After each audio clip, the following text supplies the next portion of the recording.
Hello everyone! So today we are going to talk about the different special products. Let's start first with the square of a binomial. Square of a binomial. So if you are getting the square of a binomial, it means you are multiplying the binomial to itself. For example,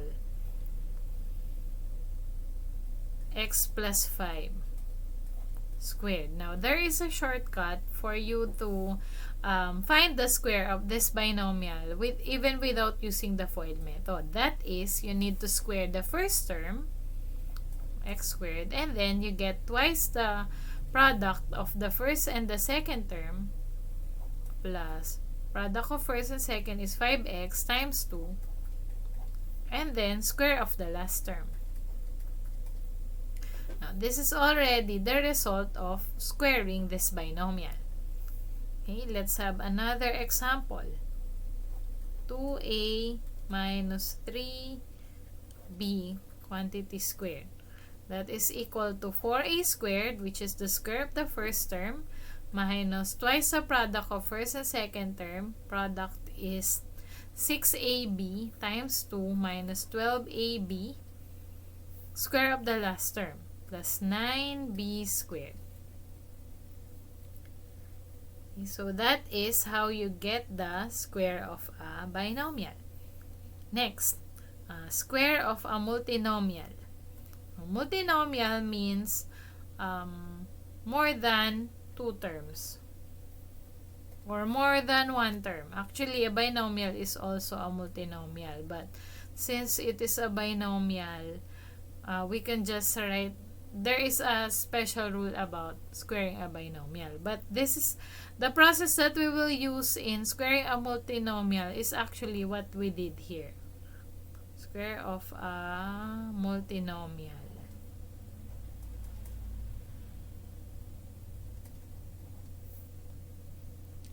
To get the square of a multinomial, we will just square off all of the terms, and then we multiply, we get twice the product of all possible combinations of the terms taken two at a time. For example, we have a plus b plus c squared. First, we will square all the terms, a squared plus b squared plus c squared, and then we will get the twice the product of all possible combinations of the term taken two at a time. So, first and second times 2, we have 2ab. And then first and third plus 2ac. And then second and third, 2bc plus what else? There is no other possible combination. So that is already our answer. Lagay ko na lang dito yung 2bc. I'll just erase this. Kasi in the binomial a while ago, there is only one possible combination of the terms taken two at a time since there are only two terms. So that's why that is also the same process that we use in squaring a binomial. So, again, we will just square each of the terms and then twice the product of the terms taken two at a time. Let's have another example. X plus 2y minus 4 quantity squared. Square all the terms. X squared plus 4y squared minus 16. Plus 16. Okay, and then taken two at a time, first and second times 2, 4xy, first and last times 2, minus 8x, and then second and third times 2, minus 16y.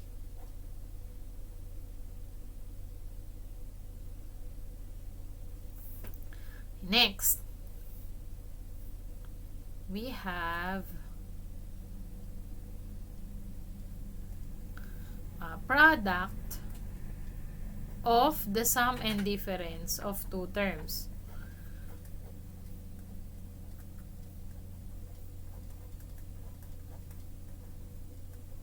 Sum and difference of two terms. For example, x plus 5 times x minus 5. As we can see here, x minus 5 pala to dapat. Para sum and difference. So for the first binomial here, we get the sum of x and 5. Second binomial here, difference of x and 5.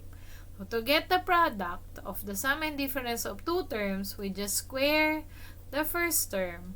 Yan. And then, subtract the square of the last term. 25. Of course, this shortcut is obtained by trying the process of multiplying these two using FOIL method. Sige, let's double check. If we will multiply this, yan, 5x and negative 5x will just cancel out. That's why it's just easier for us to get the square of the first term minus the square of the last term.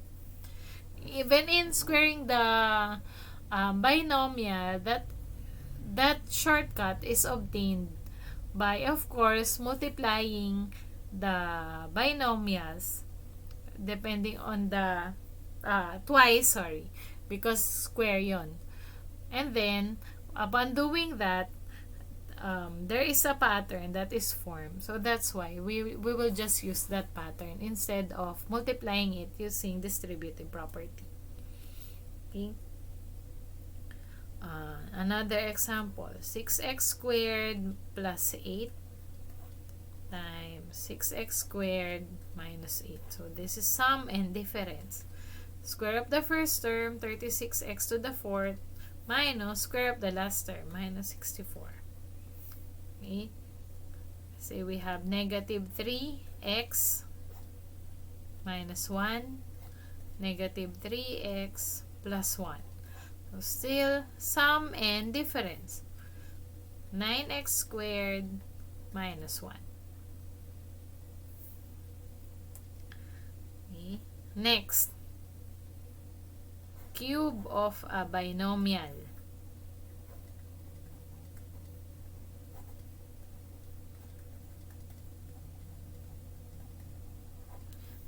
To get the cube of a binomial, now the result here is, or the product, or the cube of a binomial consists of 4 terms. Now, what are the 4 terms? First term is the cube of the first term of your binomial. We will apply it in this given example. 2b cube. First term is the cube of the first term of our binomial. Second term is 3 times the square of the first term, product of the square of the first term and the second term of our binomial. The third term of our cube is thrice the product of the first term and the square of the second term. And the last term is the cube of the last term. Okay. So that will be the 4 terms of our answer in getting the cube of a binomial. Okay, let's apply. First term is the cube of the first term of our binomial. That is a cube. Second term is 3 times the product of the square of the first term. That is a squared. And the second term, negative 2b. The third term is 3 times the product of the first term and the square of the last term. Okay, and then last term is the cube of the last term. Let's simplify. So this is a cube plus This will become minus because negative to. Negative 6a squared b. And then this here, let's simplify this first. Plus 3a times negative 8b squared. Sorry, square lang pala yun. 4b squared. Yan. Plus negative 8b cubed. Okay? A cubed minus 6a squared b plus 12ab squared minus 8b cubed.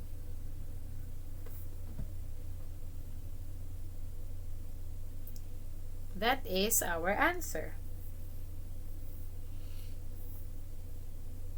Let's have another example.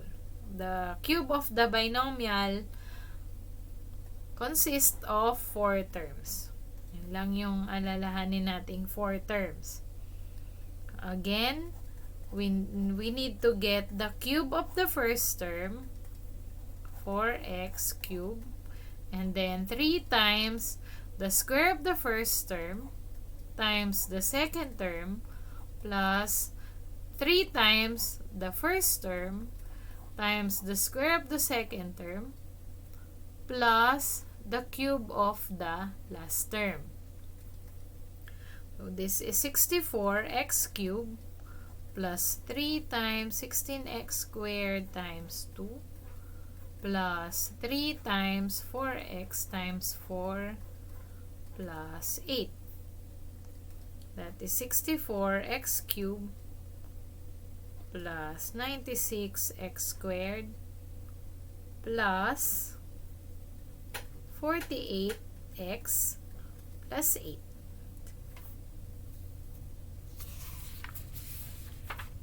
Okay? Next, product of binomial and trinomial.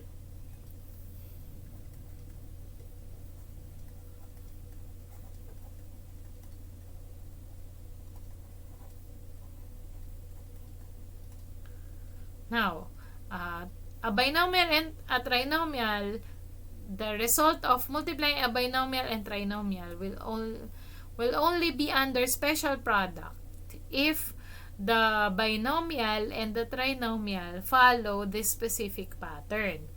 So let's say if we have the difference of 2 terms as a binomial, the trinomial should be the square of the first term, okay, plus the product of the first and second term plus the square of the last term. Okay? So the result of this is a special product. If this is the sum of 2 terms, the trinomial partner of that should be the square of the first term minus product of first and second plus the square of the last term. Okay? So this should be the pattern for it to be considered under special product. For the first one, again, difference of 2 terms and then the trinomial should be square of the first term plus product of first and second plus square of the last term. For the second binomial and trinomial, sum of 2 terms and then the trinomial should be square of the first minus product of the 2 terms plus square of the last. For the first one, the result is just the difference of the cube of the first term and the cube of the second term. For the second one, it is the sum of the first term, sum of the cube of the first term and the cube of the second term. Okay, so let's have an example. Again, the pattern should be the same as this for it to be considered under special product. For example, we have x plus 4 times x squared minus 4x plus 16. Let's check. Sum of 2 terms. or your trinomial should be square of the first term minus product of first and second plus square of last. Since it follows the pattern, the result here is x cubed plus 4 cubed, which is 64. Okay, another example. 2a minus 3, 4a squared plus 6a plus 9. So it follows the pattern. Square of the first term, twice the product of first and second. And sorry, not twice the product, just product. Plus square of the last term. Take note that the trinomial here is not the result of squaring a binomial. Okay? Kasi, diba, remember, in squaring a binomial, the middle term is the square of the twice the product of first and second. And this is not twice the product, just the product of first and second. Okay? And if it is plus here, it should be minus. If this is minus here, plus. Okay? So, since this follows the pattern, the result is square of the cube of the first term, 8a cubed minus cube of the last term, which is 27. Okay? So, that's the end of our discussion for special products. Thank you for watching. Bye!